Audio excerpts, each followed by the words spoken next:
Bonjour et bienvenue dans la deuxième vidéo de la formation Fondement du langage SQL. Dans cette brève vidéo, nous allons définir le contexte de l'exemple sur lequel nous allons travailler tout au long de cette formation et nous allons essayer d'avoir une vue globale de la base de données qui nous accompagnera par la suite.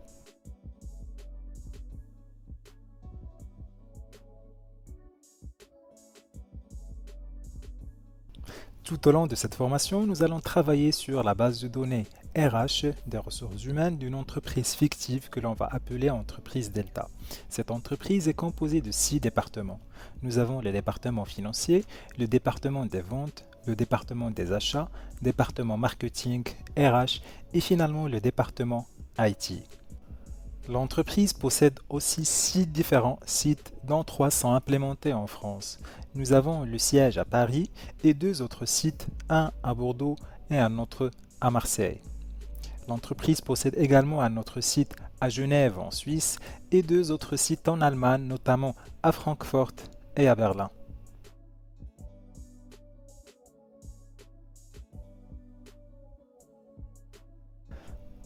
La base de données sur laquelle nous allons nous baser tout au long de cette formation s'appellera BD-RH. BD, c'est l'abréviation de base de données et RH, abréviation de ressources humaines. Et elle est composée de 4 tables. Première table de cette base de données s'appelle la table collaborateurs qui regroupe l'ensemble des collaborateurs travaillant dans cette entreprise. Elle est composée de 9 colonnes différentes. Première colonne, c'est l'ID du collaborateur et dans cette colonne, on trouve tous les ID des collaborateurs. Un ID, c'est un code composé de lettres et de chiffres et qui identifie chaque collaborateur de manière unique. Deuxième colonne, nom, dans laquelle on trouve les noms des collaborateurs travaillant dans l'entreprise. La troisième colonne, c'est la colonne des prénoms. Nous avons aussi la colonne des dates de naissance. La cinquième colonne correspond à la date d'entrée du collaborateur, c'est-à-dire la date quand le collaborateur a commencé sa fonction au sein de l'entreprise ou a rejoint l'entreprise. Sixième colonne, c'est l'ID du collaborateur ou bien l'ID de la fonction du collaborateur, ou bien le poste occupé par le collaborateur. Nous avons aussi le département dans lequel travaille le collaborateur. Ce sont les départements qu'on a déjà présentés avant. Nous avons aussi la colonne du site qui représente les ID de chaque site où travaille le collaborateur à Paris, à Bordeaux, à Marseille, à Genève, à Francfort ou bien à Berlin. Et finalement, nous avons la colonne qui regroupe les salaires bruts mensuels de tous les collaborateurs. La deuxième table, c'est la table site. Elle est composée de 4 colonnes. La première colonne, c'est l'ID des sites. Bien sûr, chaque site a un code ou bien un ID qui le détermine de manière unique. La deuxième colonne, c'est le nom du site où on trouve les noms de tous les sites de l'entreprise. Par exemple, nous avons site La Défense qui est à Paris, site France Ouest qui est le site de Bordeaux. Le site à Marseille s'appelle site France Sud et ainsi de suite pour tous les autres sites de l'entreprise. La troisième colonne, c'est la colonne ville du site. Bien sûr, on trouve le site, les villes où sont localisés l'ensemble des sites de l'entreprise. Et la dernière colonne, c'est pays site. Bien sûr, ce sont les pays où se trouve chaque site de cette entreprise-là. La troisième table de notre base de données s'appelle la table fonctions qui détaille l'ensemble des fonctions que peuvent occuper les collaborateurs au sein de l'entreprise. Elle est composée de 3 colonnes. Nous avons ID fonction qui regroupe bien sûr les ID ou bien les codes qui déterminent chaque fonction de manière unique. Deuxième colonne, c'est les noms des fonctions. Nous avons par exemple les experts comptables, développeurs informatiques, responsables RH, administrateurs de bases de données et ainsi de suite. Et la dernière colonne, c'est nombre de collaborateurs qui indique le nombre de collaborateurs occupant chaque fonction au sein de cette entreprise-là.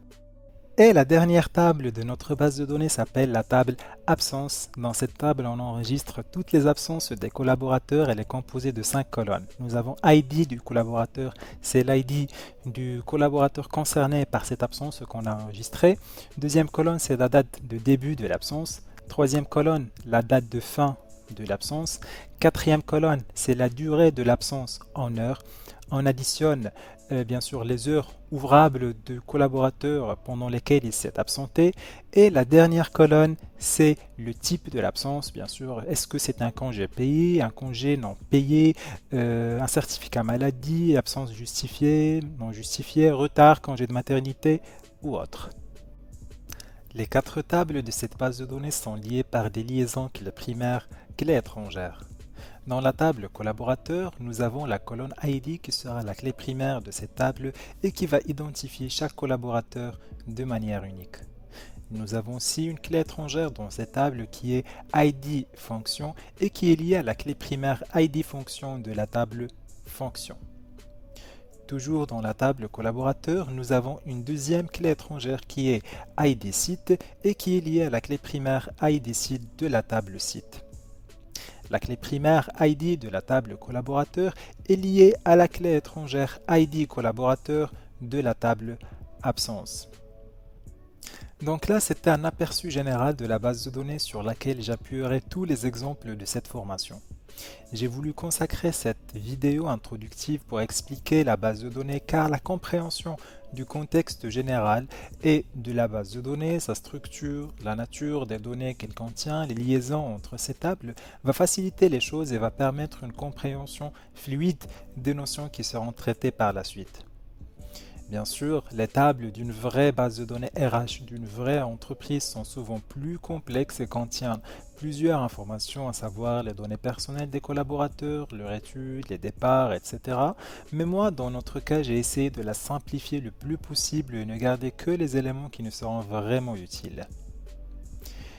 Une remarque importante que j'aimerais préciser avant de terminer cette vidéo et avant de commencer la formation, c'est que les commandes et les clauses SQL qui seront expliquées correspondent aux normes standards du langage, c'est-à-dire les normes ISO.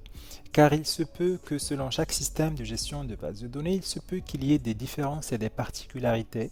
C'est pour cela que je vais quand même le mentionner. S'il y a dans une commande ou bien dans un mot-clé SQL une particularité liée à un SGBD, spécifique.